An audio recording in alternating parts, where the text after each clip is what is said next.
उसमें अपन ने कार्य कारण व्यवस्था को मुख्य रूप से समझना है। यहाँ पर कि दो तरह से अपने यहाँ कथन आता है कि कारण दो प्रकार के होते हैं। एक निमित्त कारण होता है, उपादान कारण होता है।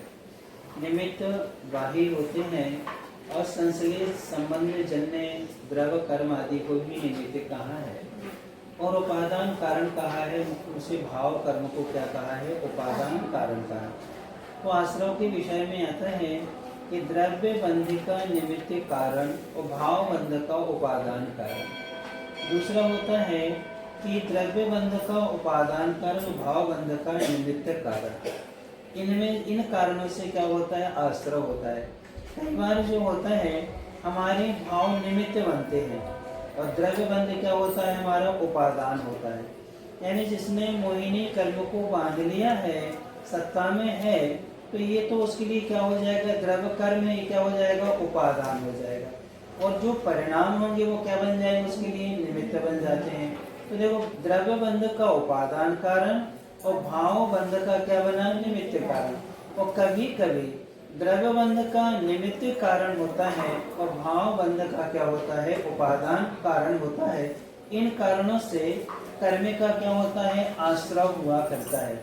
तो हमारे लिए कभी भी कोई भी सुख की उपलब्धि हो या दुख की उपलब्धि हो, इन दोनों में हमें आश्रव से, अशुभ कर्म के बंध से यदि हमें बचना है तो सबसे पहले हमें अपने उपादान कारण को देखना चाहिए।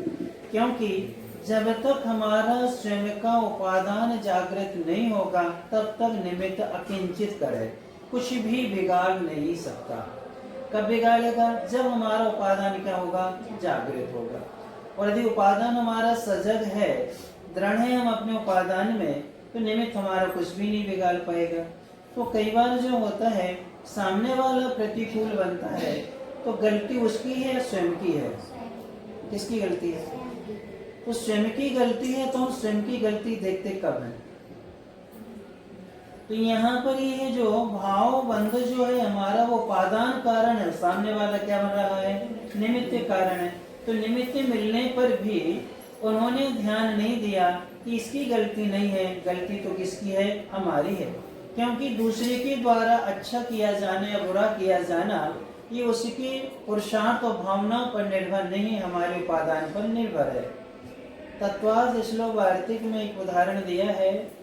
एक मुनि महाराज जी ध्यान अवस्था में बैठे थे। ग्रीष्म काल का समय था, एक शिला पर बैठे थे और जैसे वो महाराज को बैठे हुए देखा, दोपहर का समय था, तो वो श्रावक जो है बाजार के लिए जा रहा था। जैसे उसने देखा, रे महाराज इतनी तेज धूप है, शिला भी तपी हुई है, कितनी तेज धूप इनके शरीर पर पड़ रही है, कितना तप कर रहे हैं, इनको बहुत वेदना हो रही होगी। तो वो अपना मक्खन बेचने के लिए जा रहा था। उसने महाराज के माथे पर, सीने आदि पर, पेट आदि पर, हथेली आदि पे क्या लगा दिया, मक्खन लगा दिया, ताकि महाराज को गर्मी ना लगे, ठंडक पहुंचेगी। अच्छे से महाराज का क्या होगा, वैया वृत्ति के निर्मल परिणाम है। और अच्छे भावों से करके वो वहां से क्या था, चला गया। गर्मी पा करके वो मक्खन आदि पिघल गया तो गंध पा करके लाखों चींटियां आ गई और पूरे महाराज के शरीर पर क्या थी, चढ़ करके महाराज को क्या करने लगी, काटने लगी। अब महाराज को वो चींटियां काट रही हैं, वेदना महाराज को निरंतर हो रही है, लेकिन वो अपने ध्यान में क्या है, लीन है। इतने में कुछ लोग बाजार से लौट रहे थे, उन्होंने देखा और देख करके दिगंबरत्व के प्रति द्वेष के भाव आए। ये कैसा बेशर्म साधु है, ये जो यहाँ रास्ते में ही बैठ गया, हमारी माँ बहन बेटियां निकलेंगी, कितना बेकार लगेगा, इसको यहाँ नहीं बैठना चाहिए। तो गन्ना चूस रहे थे और चूस करके जो जूठे छिलटे थे उनसे महाराज को क्या किया, मारना प्रारंभ कर दिया और गाली देना क्या कर दी। अब मार भी रहे हैं, गाली भी दे रहे हैं। अब जूठे छिलटे भी मारे उन्होंने, वो छिलटे नीचे गिर जाते हैं। अब वो मधुरता को पा करके सारी चीटियां कहाँ आ जाती हैं। अब विचार करना यहाँ पर, उनने प्रश्न किया कि पहले व्यक्ति ने महाराज का भला किया, और दूसरे वाले व्यक्तियों ने महाराज का अपमान अनादर किया, लेकिन कार्य दोनों में विपरीत हुए। अच्छा किया, महाराज का क्या हुआ, और उन्होंने बुरा किया तो क्या हुआ, महाराज का अच्छा हुआ। अब ऐसे समय में महाराज क्या करें? ऐसे समय महाराज क्या करें? उस व्यक्ति को बुरा कहें कि इतना भी विवेक नहीं है, इतना भी नहीं है कि हमें कैसे भैया वृत्ति करना चाहिए। महाराज ये सोचें क्या? ये भी सोचें कि ये कैसे लोग हैं कि साधु के स्वरूप को नहीं जानते, क्या कर रहे हैं। तो ऐसे समय में वहां समाधान दिया है, यदि वो महाराज प्रमत्त अवस्था अप्रमत्त अवस्था में है तो दोनों अवस्थाओं में एक ही चिंतन करेंगे, मेरा जो है पुण्य कर्मी का उदय था, तो उसे व्यक्ति को देख करके वैया वृत्ति के भाव हुए, लेकिन मेरा पाप कर्म का उदय था, उस वैया वृत्ति का लाभ मुझे नहीं मिला। और दूसरी बात है उन लोगों का, उन्होंने देखा मेरा पाप कर्म का उदय आया कि इन लोगों के मुझे देख करके क्या हुए, अशुभ परिणाम हुए, लेकिन मेरा ही पुण्य कर्म का उदय आ गया तो उनका अशुभ भी मुझे किसमें परिवर्तित हो गया। तो ये दोनों पुण्य पाप की पर्याय हैं, उद्गल की पर्याय कही जाती हैं। इनमें हर्ष विषाद नहीं किया जाता है, इनमें माध्यस्थता रखी जाती है, तो अशुभ कर्म से क्या हो गया, महाराज बच गए। तो यहाँ हमारे लिए देखना है कि आपके साथ भी अच्छा भी होता है, बुरा भी होता है। कई लोग अच्छे परिणामों से कार्य करते हैं लेकिन क्या हो जाता है, और कई लोग बुरे भाव से कार्य करते हैं तो क्या हो जाता है, अच्छा भी हो जाता है। वैष्णव संप्रदाय में एक कथा पढ़ी थी हमने कल्याण पत्रिका में कि दो बहनें थीं और अच्छी थी वो, और दोनों ने उन्होंने नव दुर्गा में उपवास करने के सोच लिया। तो उन्हें छोटी बहन को कहा कि जाओ और तुम बाजार से क्या लेके आओ, जिस वस्तु में अनाज ना हो ऐसी वस्तु को लेके आओ। तो वो गई, दुकान पर पहुंची तो मांस की दुकान थी। उसने कहा इसमें कोई अनाज नहीं, कि दे दो।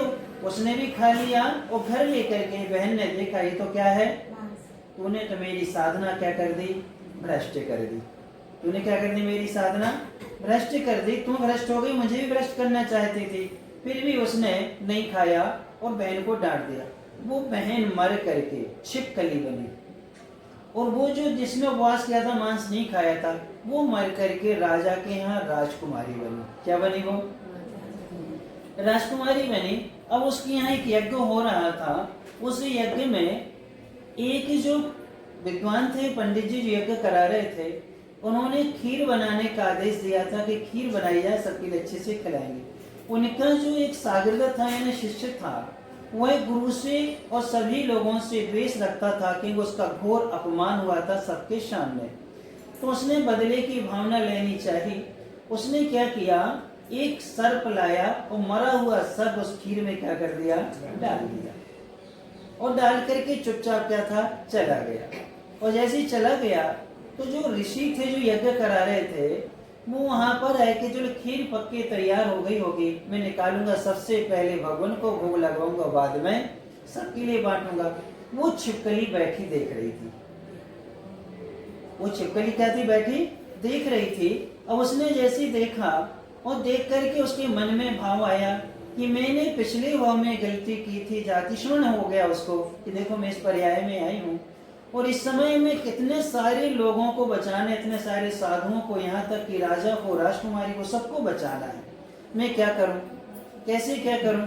तो जैसे वो खीर को चलाने वाले थे, उतार रहे थे, उसी समय वो छिपकली आई और आकर के खीर में गिर गई कि मैं अपने प्राण दे दूंगी तो ये खीर क्या हो जाएगी, फिक जाएगी, इसको कोई खाएगा नहीं। मेरे प्राण जाने से सबके प्राण क्या है, बच जाएंगे।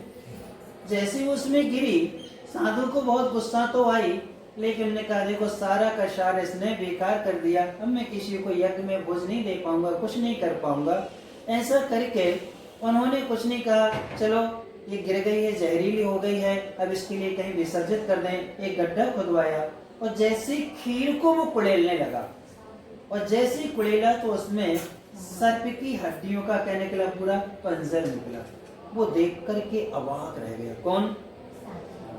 साधु देख करके अवाक रह गया, ये छिपकली क्यों गिरी? उस समय बहुत गुस्सा आई, लेकिन अब उसको क्या लगा?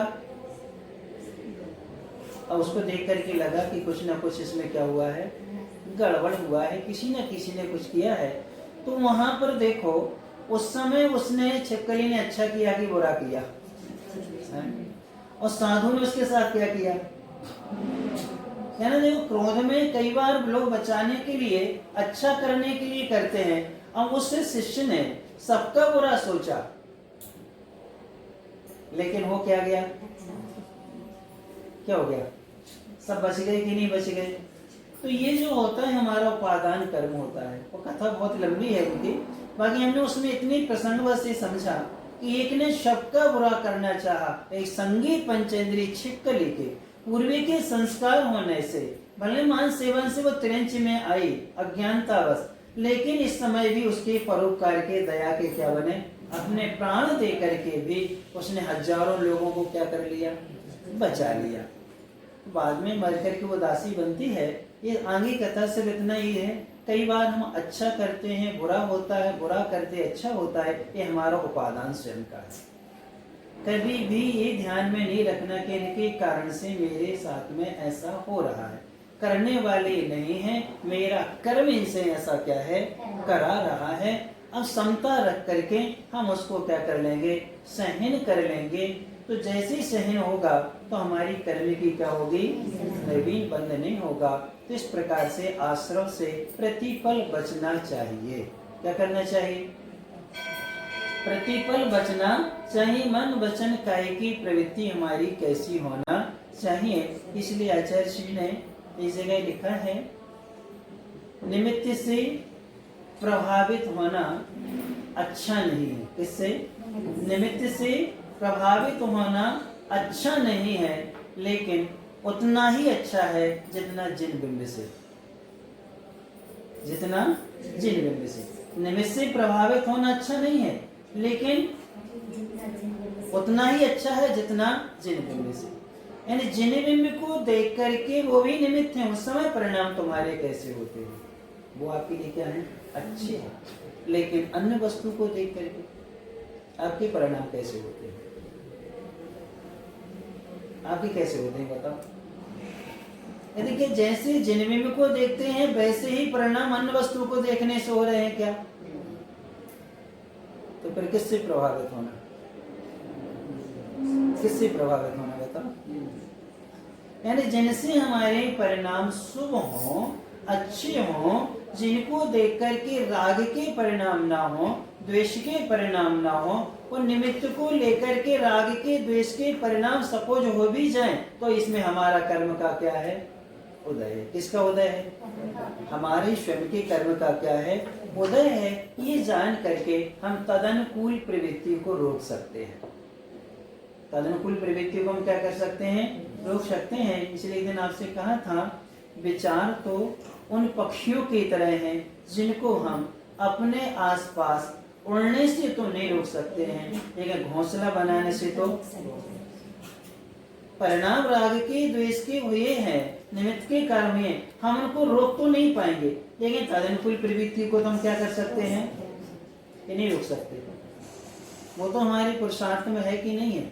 वो हमारा पुरुषार्थ इसी समय कहती, ये कहलाती ज्ञान चेतना। कर्म फल कर्म चेतना, ये दोनों हमारी उदय में है, और उसी समय यदि हम उनसे प्रभावित ना हो, वही समझना आपकी ज्ञान चेतना है। जैसा कर्म का उदय आया, वैसे परिणाम ना करके हम उसमें क्या रख लें? क्षमता रख लें। इसी का नाम तो क्या कहलाता है? ज्ञान चेतना। मतलब हम क्या है? जागृत हैं, सजग हैं। ऐसे आश्रव से आज हमारे लिए निमित्त उपादान का जो कारण आपको बताया है, इनसे अपने लिए क्या करना चाहिए? बचने का सतत पुरुषार्थ करना चाहिए। कल आपको बतला दिया था 10वें गुण स्थान तक सूक्ष्म और बादर लोक के विषय में बताया था। 9वें गुण स्थान में बादर लोक है और 10वें गुण स्थान में सूक्ष्म लोक है। Page number 35। अब आता है 11वें गुण स्थान। 11वें गुण स्थान में जिसका नाम उपशांत कसाय, इसमें 9 आश्रव कितने हैं? पुस्तक में 10 लिखना और पुस्तक के बाद उसको काट देना। 11वां गुणस्थान उपशांत कषाय में कितने आश्रम है? 9 आश्रम है। यहाँ नित्यांत नहीं है, आवृत्ति नहीं है, कषाय नहीं है, मात्र 9 योग हैं। 4 मन के, 4 वचन के, 1 औदारिक का योग। इसलिए इस गुण स्थान से ईरिया पथ आश्रव होता है। ईरिया का अर्थ को क्या होता है? ईरिया का अर्थ होता है गमन करना, जाना आना। यानी कि जैसे हाईवे पर वाहन आते और जाते, कोई ठहरता और मान लो कोई ठहर जाए तो वह सुरक्षित रह भी नहीं सकता है। ऐसे कर्म आ रहे हैं और जा रहे हैं, ठहर बिल्कुल भी नहीं रहे, क्योंकि सूक्ष्म लोभ भी वहां से क्या है, चला गया है। इसलिए बहुत अच्छी बात, एक बार हमारे प्रोफेसर जी थे, तिवारी जी थे, अच्छे थे, धार्मिक भी थे, तो ने इतना एक शब्द कहा था, हमें आज भी याद आता है, बार बार याद आता है। वो कहने लगे, देखो बच्चों, मोह और राग का मार्ग तो काई और केले के छिलके जैसा है, पैर रखोगे अवश्य फिसलोगे। मोह का और राग का जो मार्ग है वो कैसा है? काई और केले के छिलके जैसा है। इस पर पैर रखोगे अवश्य क्या होगे? अवश्य गिरोगे। क्योंकि हम लोगों की कुछ शिक्षा थी, यानी फर्स्ट ईयर में हम लोग जब थे तो बालक बालिकाएं कॉमन थे, एक साथ बैठते थे। अब उनको किसी न किसी को शिक्षा देना थी, तो ये शब्द कह दिया, मतलब तुम यदि किसी लड़की के चक्कर में आओगे और तुम्हारा पैर यदि केले पर काई पे पड़ेगा तो क्या होगे? फिसलोगे, गिरना ही है। यानी पक्का है, मोह का मार्ग ऐसा ही मार्ग होता है। इसी प्रकार से जो ईरियापथ सांप्रदायिक आश्रव है वो इसी का कारण है। बिल्कुल काई और कैसा है? केले की छिलका जैसा है। और जो ईरियापथ वाला होता है वो कैसा होता है? जिस घर में चूल्हा जलता है और दीवार पर जब धुआं लग जाता है वो काली पड़ जाती है, आप उस पर कोई भी कलर चलाओ, चलता नहीं, कुछ भी पोतो आप, कुछ भी नहीं ठहरेगा जब तक आप उसको क्या नहीं करोगे, क्या नहीं करोगे, हटाओगे। बस ऐसे ही है, जहाँ नमी होती है वहाँ नियम से घास अन्य जीवों की क्या होती है? उत्पत्ति होती है। और जहाँ प्रासुप्ता रहती है वहाँ कोई भी जीव की उत्पत्ति नहीं होती है। बस ये ईरियापथ आश्रम और सांप्रदायिक आश्रम में जान लेना कि 11वें गुण स्थान में किसी भी प्रकार का क्या नहीं है? सांप्रदायिक आश्रम कर्म आते और जाते हैं, यहाँ बंधते नहीं है। प्रकृति प्रदेश बंध है, स्थिति अनुभाग बंध नहीं हुआ करता है। फिर इसके बाद में 11वें के बाद में आते हैं सीधे 12वें गुण स्थान में। 10वें से सीधा 12वां भी होता, उपसम श्रेणी वालों का 11वां होगा, छपक वाले सीधे कहाँ जाएंगे? 12वें। तो 12वें गुण स्थान क्षीण मोह में 9 आश्रम। यहाँ भी कितने आश्रम हैं? 9। मन के 4, वचन के 4, एक औदारिक का 1। 13वें गुण स्थान के 2 भेद हैं। द्रव्य मन की अपेक्षा संयुक्त केवली के 5 आश्रम। कितने हैं? 5 हैं। कौन कौन से हैं? 2 मन योग हैं, सत्य मन योग और अनुभय मन योग। वचन योग में सत्य वचन योग और अनुभय वचन योग और एक औदारिक का योग। ये कितने हो गए? 5 ही क्या है? योग है यहाँ पर। 13वें गुण स्थान में भाव मन की अपेक्षा, किसकी अपेक्षा से? भाव मन की अपेक्षा से देखे जाएं तो मात्र 3 ही योग हैं। 2 किसके? अर्थात यहाँ सत्य मन और अनुभय मन योग है और औदारिक का योग है, यहाँ वचन योग नहीं, क्योंकि भाव मन की क्या लगा दी? यहाँ विवक्षा लगा दी गई। इस प्रकार से यहाँ पर कितने हो गए? 3 हो गए। फिर इसके बाद में 14वें गुण स्थान में कोई भी आश्रम नहीं है, क्योंकि अयोगी केवली है। योग का क्या हो गया है? निरोध हो गया है। योग निरोध हो जाने से वहाँ आश्रम नहीं है, सिर्फ ऐसा ही एक गुण स्थान है। कौन सा? 14वें गुण स्थान, जो आश्रम भी नहीं है, संबर भी नहीं है, निर्जरा भी तो होना है। निर्जरा होना सीधे कर्मों का क्या होना है? क्षय होना है। लेकिन 11वां 12वां 13वां इनमें क्या है? क्या नहीं है? बोलो। यहाँ जो बंध है वो बंध जो होता है प्रकृति और प्रदेश रूप बंध होता है, स्थिति अनुभाग यहाँ पड़ती नहीं है। इसलिए इनसे हमें हानि नहीं है।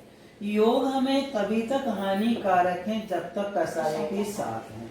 कसाय से रहित योग कभी हानिकारक नहीं है, और अनंतानुबंधी कसाय के साथ में है जब तक, तब तक ही दुख देने वाले हैं। अप्रत्याख्यान के साथ, प्रत्याख्यान संजलन के साथ में वो संसार के कारण नहीं हुआ करते हैं। तो इस प्रकार से ये कर्मी भूमि में ये 14 गुण स्थान हो गए। अब इसके बाद में मनुष्य गति है, भोग भूमि है, पर्याप्त अवस्था है। कौन सी आगे भूमि? भोग भूमि। अभी अपन ने कर्म भूमि पढ़ा था, जहाँ कर्म करना पड़ता है, पुरुषार्थ करना पड़ता है। और जहाँ भोग भूमि है वहाँ पुरुषार्थ नहीं करना है। पूर्व में किए गए दान आदि के प्रभाव से, पुण्य के फल से हमारा वहाँ जन्म हुआ है। हमें सिर्फ मांगने जैसा पुरुषार्थ करना है। सिर्फ क्या करना है? मांगने जैसा पुरुषार्थ करना होता है। यहाँ 50 आश्रय होते हैं, 5 मिथ्यात्व हैं, 12 आवृत्ति हैं, कसाय 24 होगी। क्योंकि यहाँ भोग भूमि में नपुंसक भेद नहीं होता है। योग यहाँ पर 9 रहेंगे, मन के 4, वचन के 4, काय का 1। तो ऐसे कितने होंगे यहाँ पर? 50। भोग भूमि प्रथम गुण स्थान वर्ती अर्थात मिथ्यात्व में इतने 50 ही आश्रय हैं। कितने रहेंगे? 50 रहेंगे। दूसरे गुण स्थान में 45 हो जाएंगे, 5 मिथ्यात्व में चले जाएंगे। तीसरे में कितने रहेंगे? 41 रहेंगे, क्योंकि 4 अनंतानुबंधी कसाय और क्या हो जाएंगी? कम हो जाएंगी। इस प्रकार से 41 बने। चौथे गुण स्थान में भी कितने रहेंगे? 41 ही रहते हैं। और भोग भूमि में 4 से ज्यादा गुण स्थान होते नहीं है, क्योंकि पर्याप्त अवस्था है, इसलिए यहाँ तीसरा भी घटित हो जाता है। इस प्रकार से 41 कारणों से वहाँ क्या कर रहे हैं? आश्रय कर रहे हैं। 12 आवृत्ति है और कसाएं कितनी हैं? 20 हैं। 9 क्या है? योग है। वहाँ आवृत्ति से काय आवृत्ति और इंद्रिय आवृत्ति। भोग भूमियों में त्रस जीव नहीं होते, विकलत्रय नहीं होते। क्या नहीं होते वहाँ? विकलत्रय नहीं होते। 2 इंद्री, 3 इंद्री, 4 इंद्री आपको वहाँ पर मिलेंगे नहीं। कहाँ पर? अब हिंसा होगी ही नहीं वहाँ। जब है ही नहीं है तो कैसी हिंसा? वहाँ है ही नहीं है जीव। हाँ, मक्खी मच्छर नहीं है, जिनको जाना चले जाओ, मच्छरदानी लगाना पड़ेगा और ना आपको कुछ करना पड़ेगा। कूलर पंखे की भी आवश्यकता नहीं पड़ती, ना वहाँ ठंडी पड़ती है ना वहाँ गर्मी पड़ती है। समशीतोष्ण क्या रहता है वहाँ? अच्छा मौसम बना रहता है, चौथी काल जैसा। तो वहाँ पर ये ध्यान में रखना है कि भोग भूमियों में त्रस हिंसा कैसे होती होगी, उसका मूल कारण है त्याग नहीं है। क्या नहीं है? त्याग नहीं है। इसलिए आपके पास में क्या है? आश्रय तो होगा ही होगा। जैसे आज हमारा है, हमने आपको बताया था 11 आवृत्ति हैं। 11 क्या है? भले बिल्कुल प्रवृत्ति नहीं है, लेकिन हमारा संकल्प उनका त्याग नहीं है, इसलिए आश्रय तो होता रहता है। इंद्रिय विषयों में भी उनकी वृत्ति नहीं होती है, लेकिन आसक्ति अपन लोगों जैसी आसक्ति नहीं होती भोग भूमि जीवों की। क्योंकि भोग भूमि वाले जीवों की अपन लोगों जैसी आसक्ति नहीं है। क्यों नहीं है? क्योंकि उनका सबका निश्चित है कितना मिलना है और कितना उनको क्या करना है। कौतूहल बस सिर्फ समय को व्यतीत करने के लिए वो वृक्षों से लाते हैं और मिटाते रहते, बनाते रहते, इसी में क्या है उनका समय व्यतीत हो जाता है। अपनी जो बहन सदृश है वो जब उनकी आयु शेष बचेगी उसी समय प्रविचार करेंगे, उनका मरण होगा और वो बड़े हो जाएंगे। यानी देखो वहाँ और कोई व्यसन भी नहीं है, इसलिए तुमको नरक नहीं जाते, वो रेंज में नहीं आते, मनुष्य में नहीं आते। कहाँ जाते हैं? भवनत्रय में जा सकते हैं, ऊपर दूसरे स्वर्ग तक उनका क्या है? जन्म हो सकता है। दूसरे के आगे भी नहीं जाएंगे भोगने वाले, सौधर्म और ईशान तक भी जाते हैं। इस प्रकार से हो गया। फिर है मनुष्य गति में आश्रमों का निरूपण। अपर्याप्त अवस्था है कर्मी भूमि। कौन सी अवस्था? अपर्याप्त अवस्था के 2 अर्थ आपको बतला दिए थे। जब तक हमारा नवीन शरीर धारण नहीं किया है तब तक भी अपर्याप्त अवस्था, जिसे विग्रह गति कहते हैं। विग्रह यानी शरीर के लिए नवीन शरीर बनाने के लिए जाना। दूसरा था कि अपर्याप्त अवस्था में शरीर पूरा नहीं बन पाया, मरण हो जाना, वो लब्ध पर्याप्तक है। शरीर पूरा हो गया तो पूरा ही बनेगा, वो कहलाते हैं निर्वृत्त पर्याप्त। निर्वृत्ति का मतलब होता है पूर्ण रचना होना, पूरा बन जाना। तो इस प्रकार से यहाँ पर अपर्याप्त अवस्था में कर्म भूमि जीवों के 45 आश्रम कितने हैं? 5 मिथ्यात्व, 12 आवृत्ति, 25 कषाय योग, यहाँ पर 3 रहेंगे। औदारिक का योग, औदारिक मिश्र का योग, आहारक मिश्र का योग और कारवाण का योग। औदारिक मिश्र, आहारक मिश्र और कारवाण, ये सामान्य से लगा रहे हैं। तो कितने हो गए? ये 3, तो कितने हो गए यहाँ पर? 45। पहले गुण स्थान में 44, कितने हो जाएंगे? 44। क्यों होंगे 44? एक आहारक का योग कम हो जाए क्योंकि छठे गुण स्थान वाले मुनिराजों को ही होगा, इसलिए यहाँ पर नहीं रहेगा। तो 5 मिथ्यात्व, 12 आवृत्ति, 25 कषाय योग 2, औदारिक मिश्र और कारवाण का योग, ये 2। कर्म भूमियां उसको सुधार लेना, कारवाण को। कर्म भूमि द्वितीय गुण स्थान वर्तियों के 39 आश्रव होंगे। कितने होंगे? सिर्फ 5 मिथ्यात्व क्या करना है? कम करना है। अब 5 मिथ्यात्व कम करने के साथ साथ में यहाँ पर 12 आवृत्ति रहेंगी और कषाय कितनी रहेंगी? 25 ही कषाय रहेंगी।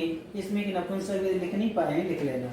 संख्या तो लिखी, स्त्री वेद और नपुंसक वेद, 2 वेद उसमें जोड़ देना साधन में।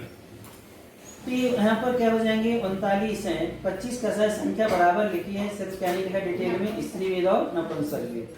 योग कितने रहेंगे? तो औदारिक मिश्र का योग, कारवाण का योग, ये कितने हो गए? यहाँ पर 39 हो गए।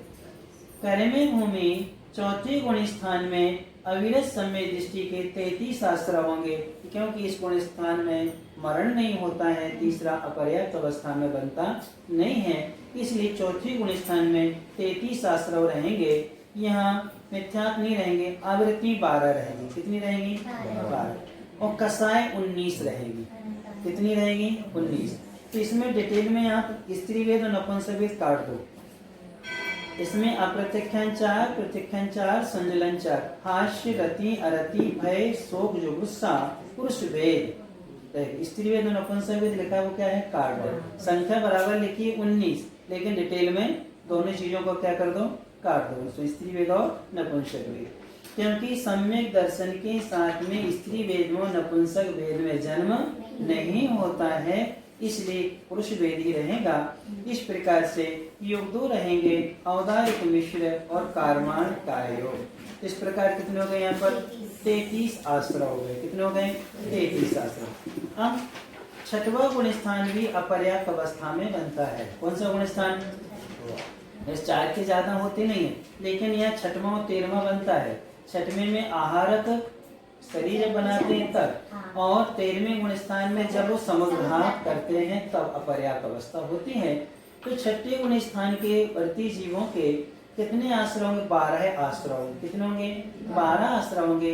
मिथ्यात्व नहीं है, आवृत्ति नहीं है, संजलन, क्रोध, मान, माया लोग 4 कषाय, हास्य, रति, अरति, भय, शोक, जुगुस्सा और पुरुष वेद, ये क्या हो जाएंगे? 11 कषाय रहेंगे। और योग कितने रहेंगे? 1। सिर्फ कौन सा? आहारक मिश्र का योग, तो कितने हो गए यहाँ पर? 12। संयोग केवली 13वें गुण स्थान में कितने होंगे? तो यहाँ पर 2। कितने होंगे? 2। जो 12 जो लिखा है ऊपर का आ गया नीचे पुस्तक में, जो नीचे 12 लिखा है ना संयोग के ऊपर, ये ऊपर का आया है नीचे, ऊपर वाले में कर देना 12।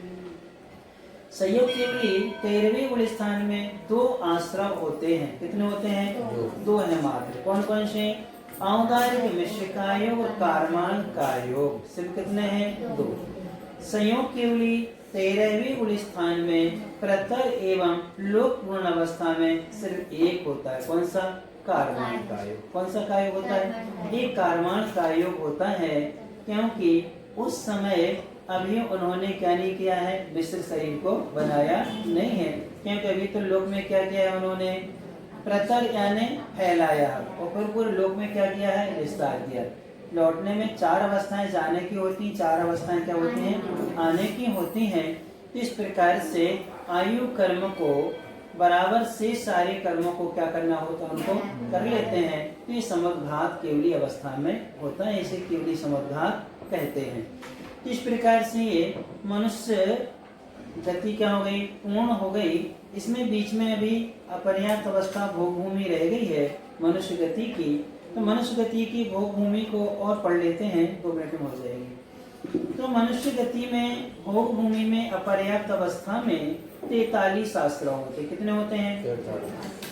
5 मिथ्यात्व रहेंगे, 12 आवृत्ति रहेंगी, कसाय 24 रहेंगे, योग 2 रहेंगे, औदारिक विषय कारवाण, ये 43 आश्रम है। फिर एक भोग भूमि अपर्याप्त अवस्था में सासाधन गुण स्थान वर्ती जीवों के 38 आश्रम। ठीक है, सासाधन वाले किसी ने सम्यक दर्शन की आराधना करी है और मरण हुआ है तो कहाँ ले सकता? भोग भूमि में जन्म वो ले सकता है। तो ये दूसरा गुण स्थान बन जाता है। 38 आश्रम यहाँ पर है, मिथ्यात्व नहीं रहेगा। फिर है आवृत्ति 12 है, कसाय 24 है, योग कितने रहेंगे? 2। औदारिक मिश्र और कार्मण, औदारिक का योग लिखा है उसके बीच में मिश्र जोड़ देना दूसरे कालम में, और तीसरे वाले में भी क्या लिख दो? मिश्र लिख दो। औदारिक मिश्र और कार्माण का योग, इस प्रकार से क्या हो जाएंगे? ये 38 हो जाएंगे। कितने हो जाएंगे? 38 हो जाएंगे। भोग में अपर्याप्त अवस्था में अग्र समय दृष्टि जीवों के 33 आश्रम। कितने हैं? क्योंकि यहाँ मरण होता नहीं इसलिए चौथा गुण स्थान रहेगा। तो यहाँ पर 5 मिथ्यात्व नहीं रहेंगे, 12 आवृत्ति और 4 कसाएं और कम हो जाएंगे, यानी 6 कसाएं कम होगी। कितनी? अनंत अनुबंधी 4, स्त्री वेद और नपुंसक वेद, ये 6 कम हो गई। तो कितनी बची यहाँ पर? 19। अब प्रत्यक्षांत 4, प्रत्यक्षांत 4, संजलन 4, कितनी हो गई? ये 12। और हाथ शादी कितनी है? 7। कितनी हो गई? ये 19 हो गई। 19 कसाएं हैं, योग 2 हैं, औदारिक मिश्र का योग, कार्बन का योग, ऐसे कितने आश्रय हो गए यहाँ पर? 33 आश्रय होते। कहाँ पर? मनुष्य गति में भोग भूमि में। हम अपन देखते हैं इसमें तिरंच आयु के कारण दिए हैं कि किन कारणों से हम तिरंच बनते हैं। तत्वार्थ सार नाम का एक ग्रंथ है, आचार्य अमृतचंद जी महाराज ने लिखा है, जो तत्वार्थ सूत्र पर सूत्रों में पढ़ते हैं उन्होंने उसको श्लोकों में क्या किया है? निबद्ध किया हुआ है। उसमें ये कारण दिए गए हैं। तो यहाँ जैसे अपन ने नरक आयु के 19-20 कारण पढ़े थे, ऐसे ही यहाँ पर 18-19 कारण किसके हैं? तिरंच आयु के। सबसे पहला है मिथ्यात्व युक्त अधर्म उपदेश। 2 चीजें हैं, एक तो मिथ्यात्व से सहित है और किसका उपदेश है? अधर्म का उपदेश है। ये क्यों रखा? एक बार प्रश्न पूछा था हमने जब सर्वार सिद्धि पढ़ रहे थे, तब ये प्रसंग आया था, अभव्य मुनि महाराज। अभव्य क्या है? मुनि महाराज है, अभव्य है, अंगे पूर्वी के क्या है? वो ज्ञाता है। उनका धर्म उपदेश सम्यक दर्शन का कारण बनता है। किनका? अभव्य मुनि राज का धर्म उपदेश क्या बनता है? सम्यक दर्शन का कारण बनता है। सम्यक दर्शन चारित्र को धारण करके उनसे दीक्षा लेकर के उन्हीं के से मोक्ष चले जाते हैं। और वो कहाँ बना रहता है? पहले गुण स्थान में बना रहता है। उसको पुल जैसी उपमा दी गई है। इसलिए कहा मिथ्यात्वयुक्त धर्मोपदेश, यानी मिथ्या दृष्टि है, वो धर्म को उपदेश दे रहा है फिर भी हमारा कल्याण हो सकता है, लेकिन यदि अधर्म को उपदेश दे रहा है हमारा कल्याण नहीं होगा। तो मिथ्या दृष्टि और धर्म का क्या दे रहा हो? उपदेश दे रहा है, तो उससे हमारा कल्याण हो सकता है। क्योंकि उपदेश कौन सा है? धर्म का है। इसलिए अपने आगम में कहा है 363 मतों को जानने के लिए तो कहा है, मानने के लिए निषेध किया। किसके लिए? जानने के लिए निषेध नहीं है, जानने के लिए तीनों लोगों को जानो, लेकिन मानने के लिए वीतरागता ही अपने लिए क्या होती है? सर्वोपरि होती है। हम लोग बहुत सारा साहित्य पढ़ते हैं, जब न्याय ग्रंथों का अध्ययन किया तो जितने भी न्याय के ग्रंथ हैं सब में खंडन मंडन होता है, और हमने 7 साल लगातार किसमें लगाए? उसी में लगाते रहे, पढ़ते रहे, तो पढ़ने में कोई बाधा नहीं है। क्योंकि आचार्य ने संबंधबद्ध आचार्य के ग्रंथ है। आप मीमांसा है, आप तो परीक्षा है, श्लोक वार्तिक है, रस वार्तिक है, परीक्षा मुखादि है, न्याय दीपिका है, नए के जितने भी ग्रंथ होते हैं सब इसी में आते हैं। न्यायिक मोचंद्र, अष्टसती आदि हैं, बहुत सारे ग्रंथ हैं, प्रमेय रत्नमाला आदि, तो शताधिक ग्रंथ हैं। तो उनमें सिर्फ क्या किया गया है? तत्व की समीक्षा की गई है कि वास्तव में मोक्ष का स्वरूप क्या है और जीव का स्वरूप क्या है। तो अन्नवतावलंबी जीव को क्या मानते हैं और मोक्ष किस रूप में मानते हैं वो मान्यताएं हमारे भीतर भी आ जाती हैं, उनका निराकरण कैसे हो। अब जैसे ही आपके मुख से निकल गया, क्या करें भैया, जैसा कर्म है वैसे ही तो करेंगे, जो कर्म कराए सो करेंगे। अब आपने ये कहा इसमें और ईश्वर कर्तृत्व में क्या अंतर है? वो ये कहते जो ईश्वर करा रहा है सो, और अपन क्या कह रहे हैं? तो ये तो आपका मिथ्या मत का क्या हो गया, समर्थन हो गया कि नहीं हो गया? आपने जो मान्यता को क्या कर लिया अपने में। तो ये सुधारना है कि कर्म कुछ नहीं करा रहा है, कर्म तो अचेतन है, उनको ताकत देने वाले हमारे स्वयं के परिणाम है।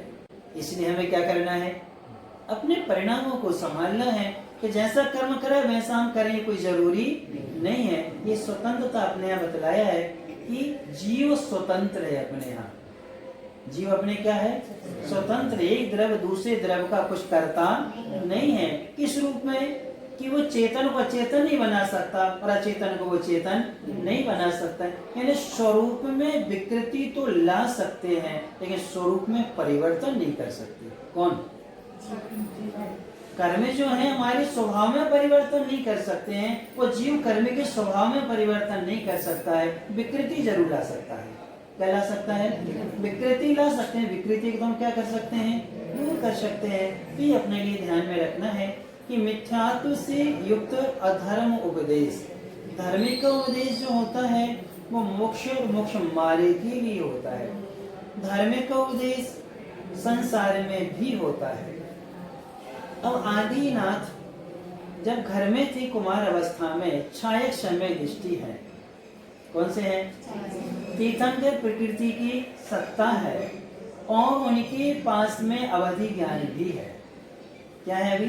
अवधि ज्ञान। सर्वावधि परमावधि नहीं, बड़े मुनि को होता है, जब मुनि बनेंगे तब होगा उनको। लेकिन इस समय उनको क्या है? अवधि ज्ञान है, वर्धमान नाम का अवधि ज्ञान है। इसके बाद उन्होंने 6 चीजों का उपदेश दिया है। किनका? असी, मसी, रसी, वाणिज्य, शिल्प, कला। यानी ये जो 6 उपदेश दिए हैं, इन सब को पाप उपदेश कहते हैं कुछ लोग। उन्हें क्या अधर्म उपदेश दिया है? ये अधर्म उपदेश है कि धर्म उपदेश है? ये गृहस्थ के लिए धर्मोपदेश है। किसके लिए? गृहस्थ के लिए धर्मोपदेश है, साधु के लिए नहीं है। किसके लिए है ये? गृहस्थ के लिए है। क्योंकि यदि ये कार्य नहीं करेगा तो मोक्ष मार्ग कैसे चलेगा? कौन सा मार्ग? मोक्ष मार्ग कैसे चलेगा? इसलिए इनके लिए कभी भी हिंसा में नहीं मानना चाहिए। हमने एक दिन प्रश्न पूछा था, गृहस्थ के लिए घर में कुआं खुदवाना चाहिए कि नहीं खुदवाना चाहिए? बहुत सी महिलाओं ने लिखा अनुचित है। जबकि आचार्यों ने कहा है जिसके घर में खेती के अनाज के लिए खेती है और पानी के लिए कूप है और फल और शाक के लिए बगीचा है, दूध घी के लिए गाय है, उस सर्वोत्कृष्ट ग्रस्त कहा है, आदर्श ग्रस्त कहा है उसके लिए। और आप क्या कह रहे हैं उनके लिए? है? वो क्या है? जबकि ट्यूबवेल बोरिंग कराना अनुचित है, नल लगवाना क्या है? अनुचित है। जबकि कुआं क्या है हमारे लिए? उचित है, क्योंकि उससे हमारे धर्म का क्या होता है? पालन हुआ करता है। हमारी वृत्ति महावृत्तियों का पालन होता है। और जो कुएं का निषेध करते हैं ये सीधा ये समझो मुनि धर्म का उच्छेद है। किसका है? मुनि धर्म का क्या है? सीधा सीधा उच्छेद है। यानी मुनि महाराज बनेंगे नहीं, उनको आहार कौन कराएगा? तो कुएं का पानी नहीं रहेगा। ये कितना बड़ा षड्यंत्र आ रहा है अपने बीच में। लोगों कैसी कैसी मान्यताएं आती जा रही हैं, आपके ही क्या बता रहे हैं। जब हमने दिन प्रश्न पूछा था उसमें सबके क्या थे? एक उत्तर था कि उचित है, बाकी सबने क्या लिखा था? अनुचित है, पाप होता है। रोटी बना रहे हो पाप नहीं होता, व्यापार करने में पाप नहीं होता। किसमें दिख रहा है उनको? कुएं के पानी में पाप हो रहा है। अब ये विचार अपने लिए स्वयं सोचना चाहिए। इसलिए स्वाध्याय विवेक पूर्वक करें और मान्यता को अपनी